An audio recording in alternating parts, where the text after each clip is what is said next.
সন্মিলিত ব্যৱসায়ী সন্থা শিৱসাগৰ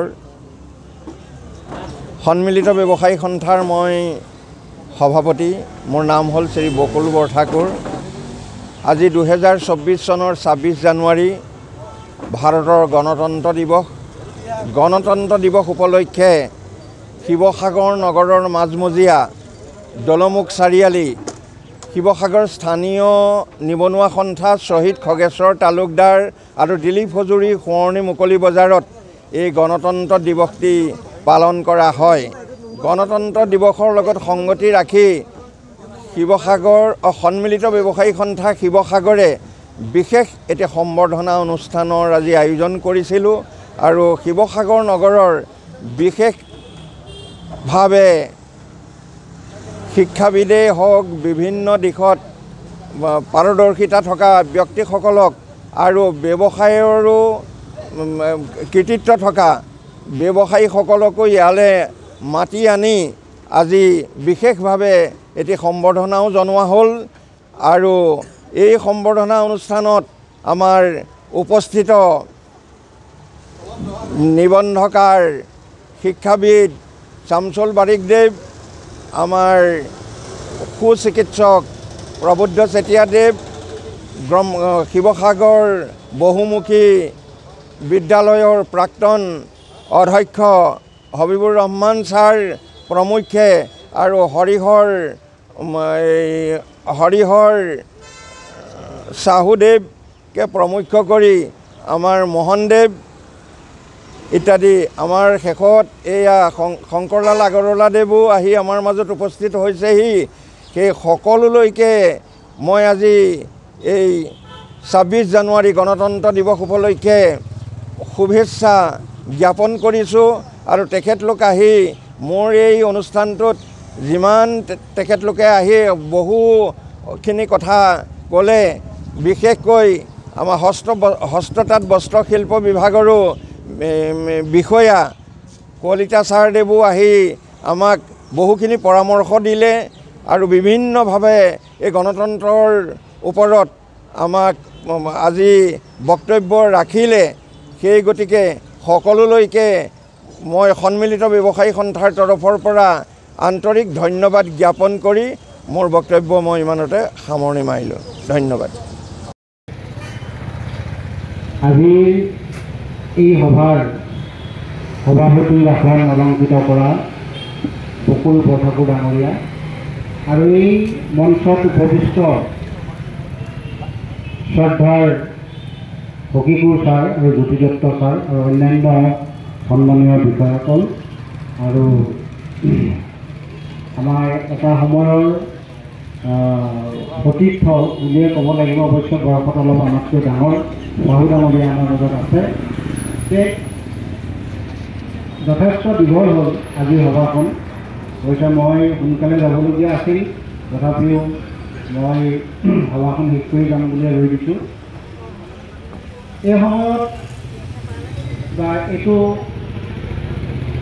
সময়ত মই আজিৰ দিনটোৰ তাৎপৰ্য মই দীঘলীয়াকৈ বৰ্ণনা কৰাৰ কথা ভবা নাই, মাত্ৰ দুটামান কথাহে মই শ্বেয়াৰিং এখন গণতান্ত্ৰিক দেশৰ নাগৰিক। 1950 চনৰ 26 জানুৱাৰীত ভাৰতীয় সংবিধান গৃহীত হয়।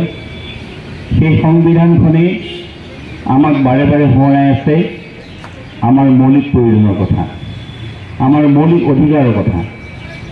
আমাৰ মৌলিক অধিকাৰসমূহ সংৰক্ষিত হৈছে ভাৰতীয় সংবিধানত।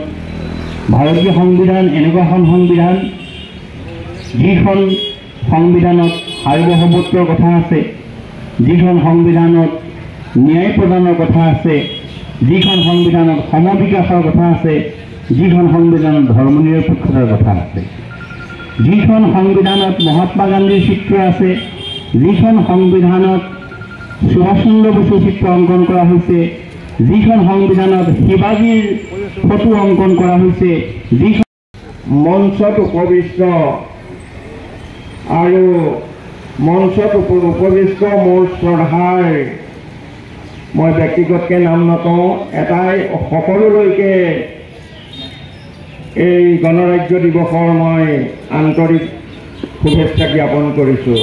লগতে আমাৰ ব্যৱসায়ী বন্ধুসকল আৰু মোৰ সন্মানীয় সাংবাদিকসকল আৰু শিৱসাগৰবাসী ৰাইজ আৰু বিভিন্ন ক্ষেত্ৰত সামাজিক কাম কৰা সকলোলৈকে মই গণৰাজ্য দিৱস উপলক্ষে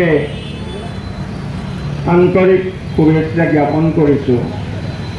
আমাৰ কাৰ্যসূচী প্ৰতি বছৰে আমি আজি ভালেমান কেইবছৰ এটা কাৰ্যসূচী লৈছিলোঁ, কিন্তু এইবাৰ সেই কাৰ্যসূচীটো আমি স্থগিত ৰাখিলোঁ। আৰু তাৰ মাজে মাজে অসমীয়া যুৱকে কান্ধত নাঙল লৈ সপোন ৰচিবলৈ পথাৰলৈ আগবাঢ়ি গৈছিল। এইদৰেই দিনবোৰ বাগৰি গৈছিল। তাৰ পাছত ভাৰতবৰ্ষত গান্ধীজীৰ নেতৃত্বত গঢ়ি উঠা স্বাধীনতা আন্দোলনত সমগ্ৰ দেশবাসীৰ লগতে বজ্ৰকণ্ঠে সহস্ৰ অসমীয়াই চিঞৰি উঠিল, বন্দে মাতৰম, বন্দে মাতৰম, বন্দে মাতৰম।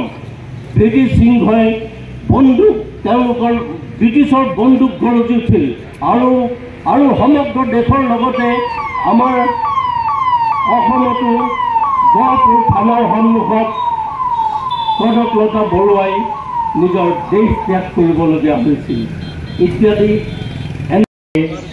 সভাখনৰ সভাপতিত্ব কৰিবৰ কাৰণে মই সন্মিলিত ব্যৱসায় সন্থাৰ সভাপতি মাননীয় শ্ৰীযুত বকুল বৰঠাকুৰদেৱক মই অনুৰোধ জনাইছোঁ।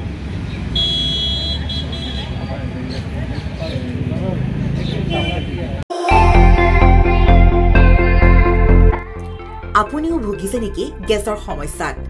গেছ আৰু লিভাৰ ৰিলেটেড সকলো সমস্যাৰ একমাত্ৰ সমাধান গেষ্ট্ৰচিটি। বদহজম, এচিডিটি, ফেটি লিভাৰ, পাইলছকে আদি কৰি ভিন্ন গেছৰ সমস্যাৰ সমাধানৰ বাবে কেৱল আপোনাৰ কাষত গেষ্ট্ৰচিটি।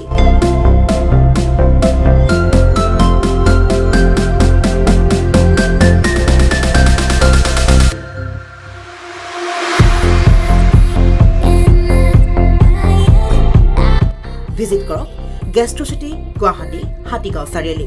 যোগাযোগ নম্বৰ 7577999909।